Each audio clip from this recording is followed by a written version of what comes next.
Thank you, sister. Terry Rizzo, the chair of the Florida Democratic Party. And Ted Deutsch, again, we were just together. Thank you, Congressman Ted Deutsch. I think Elsie Hastings may be here. But I want to thank all of the leaders, elected and not elected, for everything you have been doing here in Florida, because Florida is going to determine in every way who will be the next president of the United States. And you all have been doing your thing. You have been doing your thing. You have been organizing folks. Today, of course, is the day before the last day of early voting, and we want to make sure everybody votes. And we are 3 days away from directing and changing the course of the history of our country.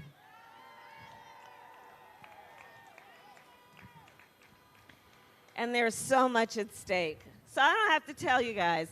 You know, right now, first of all, let me just say this, because I'd like to, we got to have some straight talk. So, there's been a bit of a chatter about, Joe and me in terms of, like, what are our values. So, Florida, let me just set it real straight. Joe and I are proud, patriotic Americans who share the values of the majority of the American people. Values that are about uplifting and supporting working families. Values that are about having a president who speaks truth and conducts himself in a way that inspires good work, in a way that inspires people to understand the importance of treating other folks with dignity. Joe and I understand the importance of having a president of the United States who understands they hold the office in the public trust. That the first thing they should look at to figure out their job is the American people, not to look in the mirror. That's who we are. So let's talk about the challenges we're facing right now. We're in the midst of at least 4 crises that are happening all at the same time. We're in the midst of a public health crisis brought on by this pandemic, where over 225,000 Americans in just the last several months have died. Many so sadly, without their family members being present because of the nature of this virus. People who their last hours on this earth had to be spent without holding the hand of people they love. Over 9 million people have contracted this virus with untold long-term health consequences. Doctors are talking about things like lung scarring, other long-term consequences because of this virus. And the thing about this is, Palm Beach, it didn't have to be so bad. It didn't have to be this way.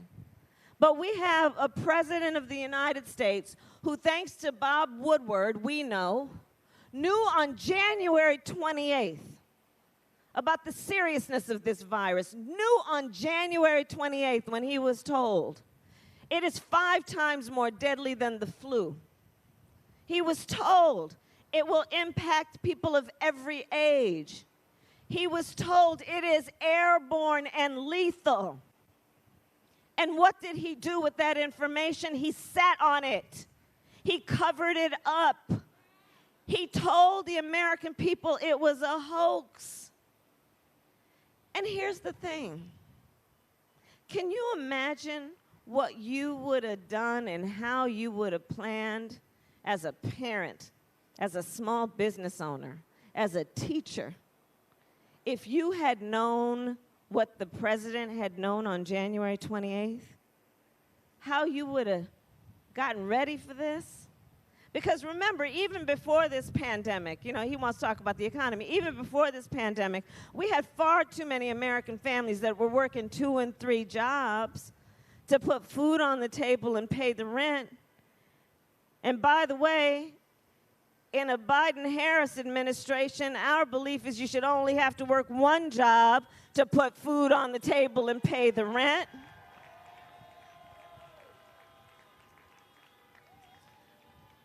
But imagine how people would have prepared. How people, knowing that most working families don't have more than $1,000 in life savings, what they might have put aside, knowing that it might be the case that you have to shut down for a while.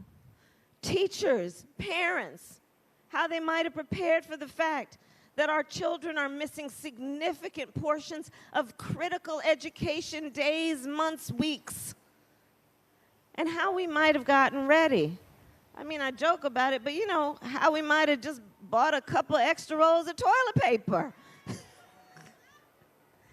Had we known.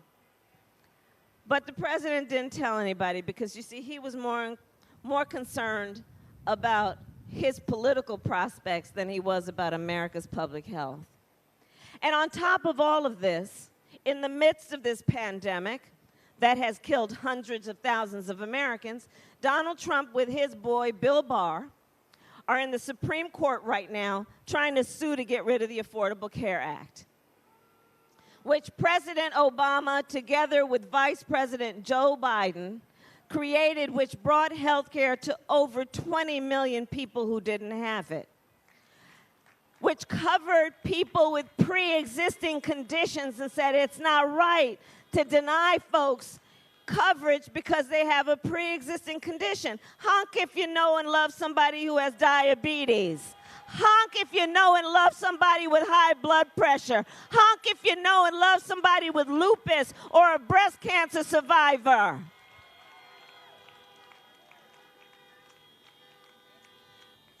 So on the one hand, you have Joe Biden, who says access to health care should be a right and not just the privilege of those who can afford it.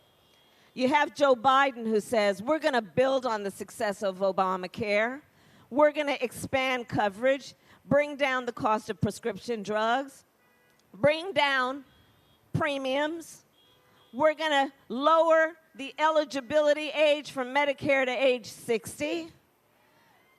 Joe Biden says that we understand when we're talking about health care, we got to stop thinking the body just starts from the neck down. We also need to provide health care for the neck up. That's called mental health care.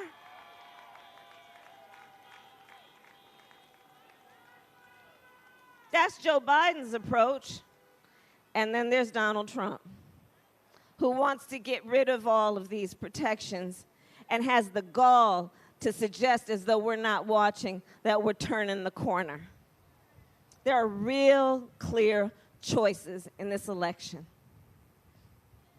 On the issue of the economic crisis that in large part has been brought about because of this pandemic, you got over 30 million Americans who just in the last several months filed for unemployment insurance.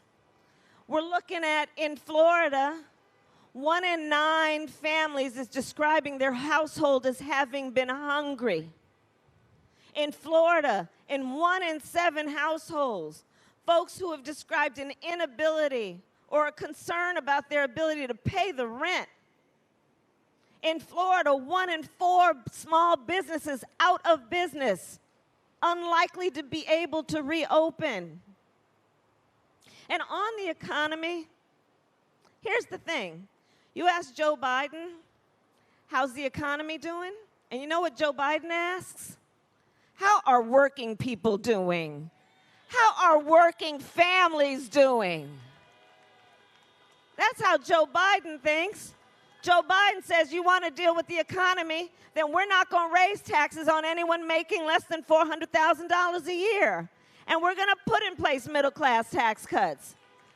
Joe Biden says, I understand one of the greatest ways to create wealth in a family is home ownership, so we will have a $15,000 tax credit for first-time home buyers. Joe Biden says working families should never pay more than 7% of your income in child care. On the other hand, you got Donald Trump, who, when asked about how the economy is doing asks about how the stock market is doing, asks about how rich people are doing. Well, let me tell you guys, Palm Beach, we're going to turn everybody out to early vote today and tomorrow. And then those who didn't get around to it, although we want them to get around to it, we're going to get them to vote on Election Day. And God willing, we win this election. And Joe Biden and I then are about to get rid of that tax cut benefiting the top 1% and the biggest corporations. And we will invest that money in working families. We will invest that money in an infrastructure plan that is about building back up our roads and our bridges and an investment in renewable energies, and that is going to be about the creation of jobs. We are going to invest that money in our students who come from families who make less than $125,000. So you go to a four-year public college for free, including an HBCU, both public or private. We will invest that money in our students who come out of school and graduate and decide to go into a job that might be public service and pays less than $125,000 and erase your debt.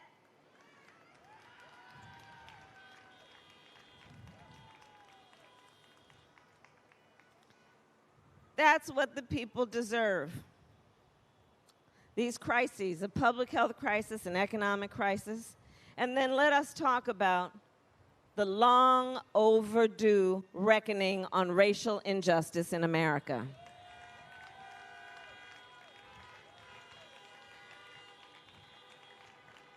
So on the one hand, you have Joe Biden, a student of American history, someone who has the courage to speak truth, who has the courage then to speak the phrase, Black Lives Matter.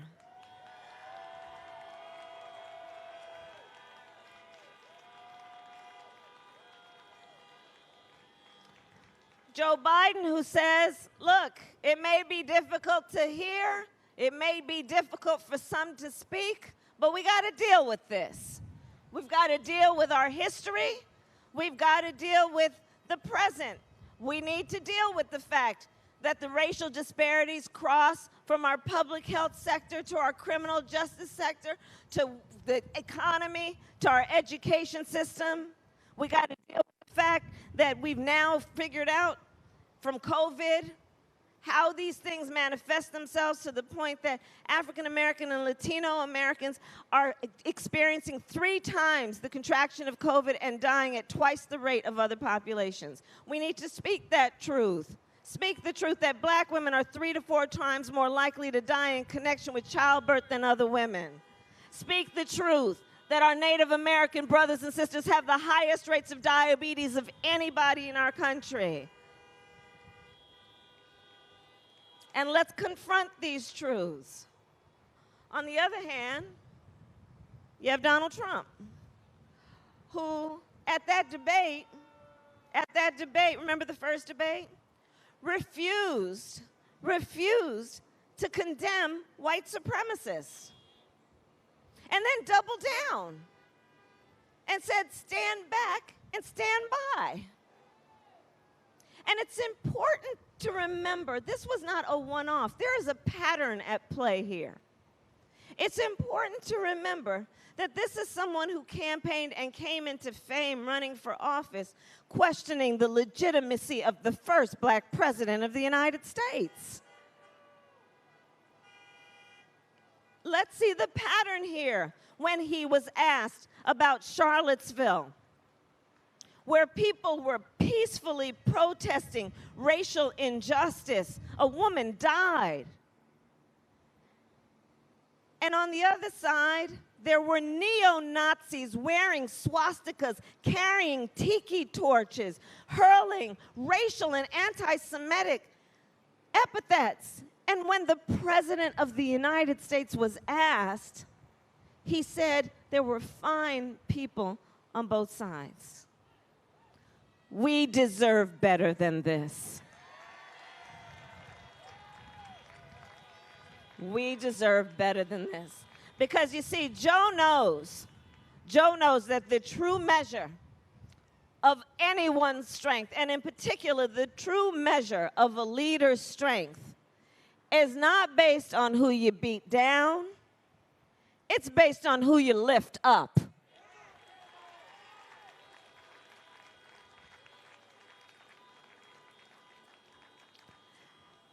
And you know, look, Palm Beach, we're going to have a lot of healing to do. We got a lot of repair to do.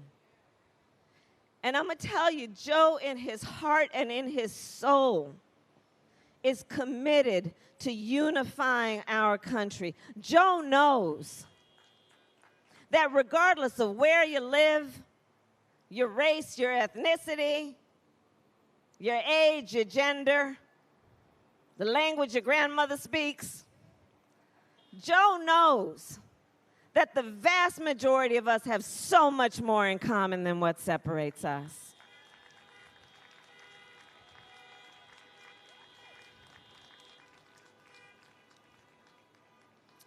The crises include, Florida knows this well, a climate crisis. You know, you all know I come from California. The west coast of our country, from California, Oregon, Washington, over to Colorado, has been burning. I have met with families that have had to be evacuated from their homes, never to be able to go back. I have met with firefighters who are fighting fires while their own homes are burning. My brother-in-law is a firefighter.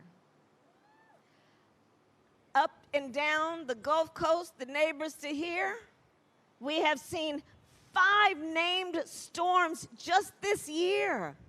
And you know, you name a storm because it's really big and harmful.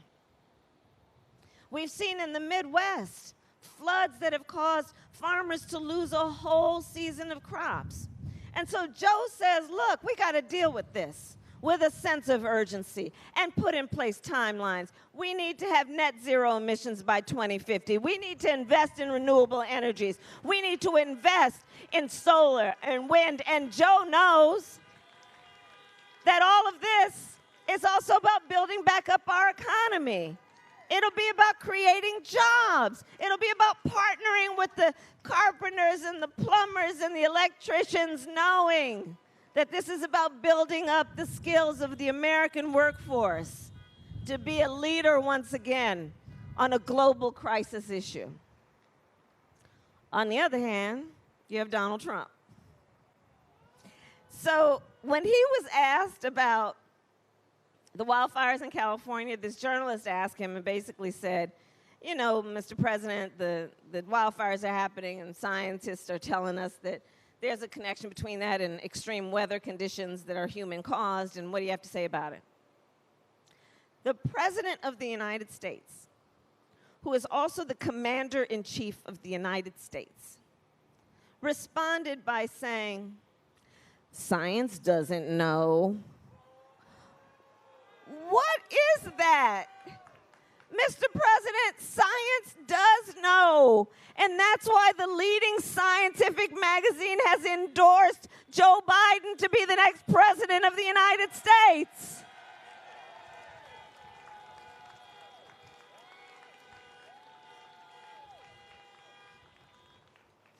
So there's a lot to deal with. And that brings me to my visit today and us coming together this beautiful afternoon. You know, a lot of people,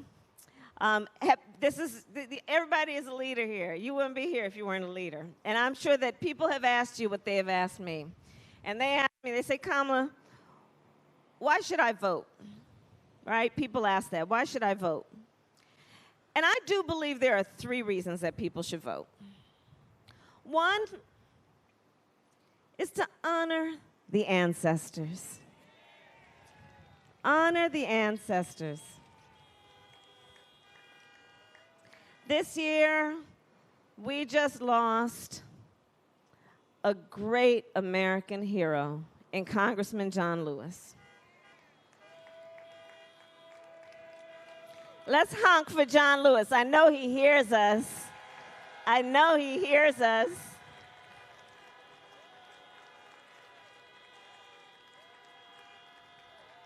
I know he hears us. John Lewis, who shed his blood on that Edmund Pettus Bridge for the right for us to vote, in particular for the right for black folks to vote. John Lewis, who understood that the fight for people's right to vote is a civil rights fight, which is why in the course of his life, John Lewis was also front and center in the fight for marriage equality, why John Lewis was at front and center in the fight for dreamers, because John Lewis understood that all of these issues are connected. Let's honor the ancestors. Let's remember this year we celebrated the 100th anniversary of the passage of the 19th Amendment, which gave women the right to vote. So let us honor all those suffragettes who in their white would march and shout for a woman's right to vote. And while we remember history, we must always speak truth that not until 1965 could black women vote, so we got to deal with that too.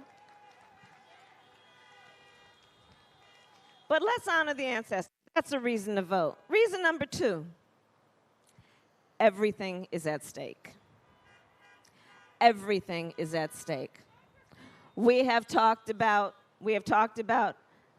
the health, literally the health and well-being of the American people. We have talked about our economy. We have talked about issues of racial justice. We have talked about the climate crisis. Let us also talk about the need to create a pathway towards citizenship and renew the promise to our dreamers with DACA.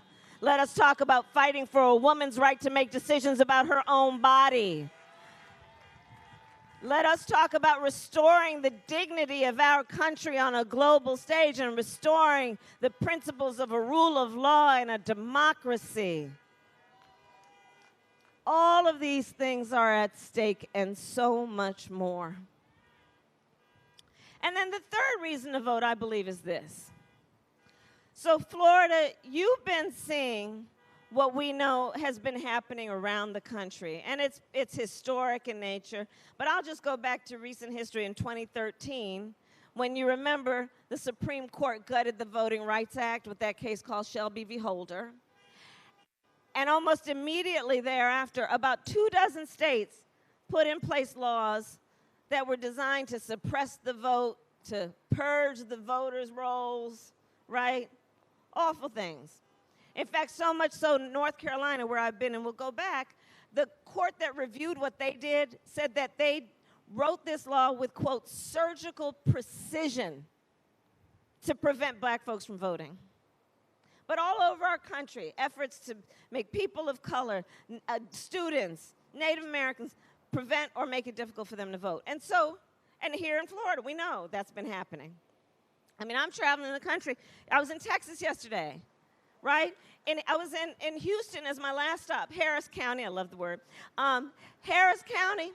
You know, in Texas, they made this rule that only one drop box for dropping off your ballots per county. In Harris County, where Houston is, there are 4 million people. In other states, they're saying, well, if you want to vote by mail, you got to fill out the ballot, then put it in one envelope, and then you got to put that envelope in another envelope, and then you got to make sure you sign it, and then in other places, you got to make sure somebody else signs it. They're trying to make it difficult for us to vote. They're trying to make us weary and tired and overwhelmed. They're trying to confuse us about the legitimacy of the process. I mean, they even stoop so low as to mess with the post office. The post office. Some of the nicest people in the world are postal workers. Why are they doing all this? This is the question that must be asked.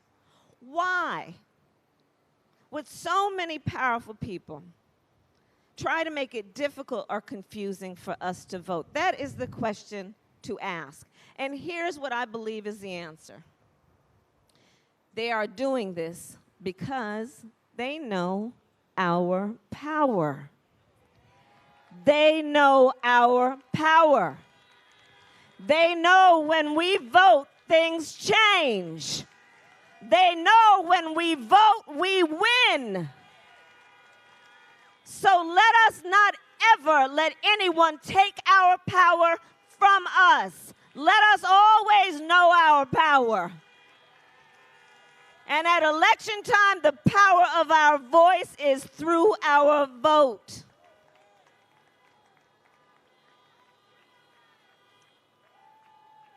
And here's my last point.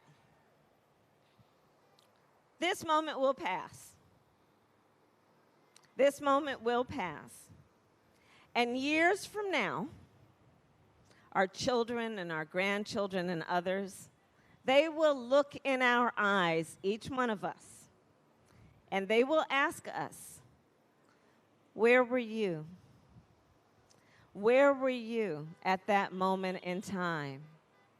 And what we, Palm Beach, will be able to tell them is so much more than just how we felt. We will tell them what we did. We will tell them what we did. We will tell them we were hanging out in a parking lot this particular Saturday afternoon with Kamala and all our friends. We will tell them how we organized and mobilized. We will tell them we emailed and we called folks and we texted until folks got tired of hearing from us, but we knew they'd get over it. We will tell them that we elected Joe Biden the next president of the United States. Thank you, Palm Beach.